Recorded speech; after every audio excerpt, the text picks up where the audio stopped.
Comment financer l'hypercroissance? Je pose la question à Eric Forest. Bonjour Eric. Bonjour. Vous êtes le patron d'Internext, une filiale, une entité d'Euronext qui a vocation à accompagner toutes ces jeunes entreprises et moins jeunes qui veulent finalement être aspirées par cette hypercroissance. Oui. Quelle est votre vision du marché actuellement en France? Alors, vision du marché boursier, on va dire, plutôt optimiste et surtout un retour à meilleure fortune ou une réouverture de ces marchés depuis un peu plus de 2 ans maintenant, depuis l'été 2013, avec une accélération depuis 2013. Parce que c'était compliqué les introductions ces derniers temps. On a eu pendant 5 ou 6 ans un calme relativement plat en matière d'introduction en bourse, puisque les marchés étaient fermés, pour employer un terme assez simple. Ils se sont vraiment réouverts à partir de 2013 et cette réouverture s'accélère aujourd'hui. On le voit en 2015 par rapport à 2014, on le voit dans les introductions en bourse réalisées, on le voit dans les projets d'introduction en bourse et on le voit surtout dans l'appétit des investisseurs. Alors voilà, ça c'est important, les investisseurs, il faut la poule, mais il faut aussi l'œuf. Oui. Il faut les startups, il faut les entreprises qui ont envie de faire appel au marché. Et ça, est-ce que vous voyez ce même retour à bonne fortune? Oui, on voit effectivement ces jeunes pousses à très forte croissance avec des très beaux et prometteurs projets de développement, d'internationalisation, de développement industriel, s'intéresser de plus en plus à la bourse comme outil de financement. Et on voit à l'autre bout de la chaîne effectivement des investisseurs qui redécouvrent finalement, j'allais dire, les charmes des valeurs moyennes, les charmes de ces jeunes entreprises très prometteuses. Et la conjonction des deux fait que voilà, depuis 2 ans, on en voit de plus en plus en matière d'introduction en bourse. Pour ceux qui n'ont pas eu la chance d'assister aux présentations d'aujourd'hui chez Euronext, quels sont les critères clés?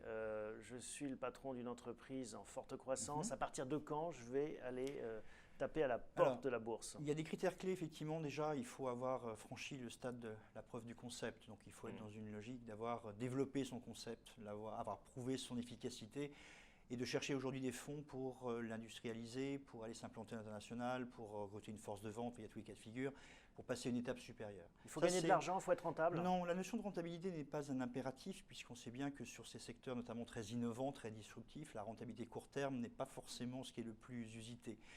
Au-delà de ce critère, je crois qu'il y a deux éléments clés. Une histoire de croissance, effectivement, à présenter au marché pour convaincre les investisseurs. La croissance prend des formes évidemment très très différentes suivant les entreprises et les secteurs. Et puis aussi un autre point, il faut que le dirigeant en question en ait envie. Puisque venir en bourse, ce n'est pas un aboutissement, c'est un commencement. Un commencement donc avec derrière des obligations de transparence, de communication et donc l'envie finalement de venir en bourse pour continuer ensuite à utiliser les marchés financiers pour continuer à supporter cette croissance et ce développement de l'entreprise.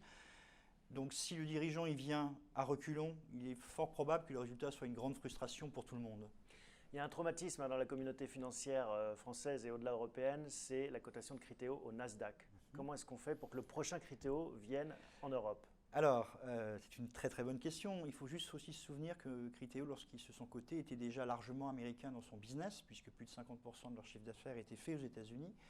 Deuxièmement, Criteo a levé près de 500 millions de dollars en moins d'1 an, donc il y avait des besoins de financement très importants.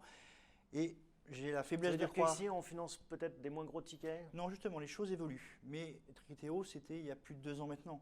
J'ai la faiblesse de croire que le travail fait par Internext depuis sa création, justement en accompagnement de ces jeunes entreprises tech, en visibilité, en initiative que nous avons pu prendre, commence à payer ses fruits. Et aujourd'hui, on a, vous le savez, 2 sociétés tech qui ont annoncé leur arrivée sur les marchés d'Euronext, qui sont Deezer et Showroom privé. Donc c'est là où je dis que les choses sont en train d'évoluer. Et je fais tout, en tout cas avec mon équipe, pour que les prochains Criteo considèrent à minima l'option de ce côté aussi en Europe. Merci Eric Forest. Merci à vous.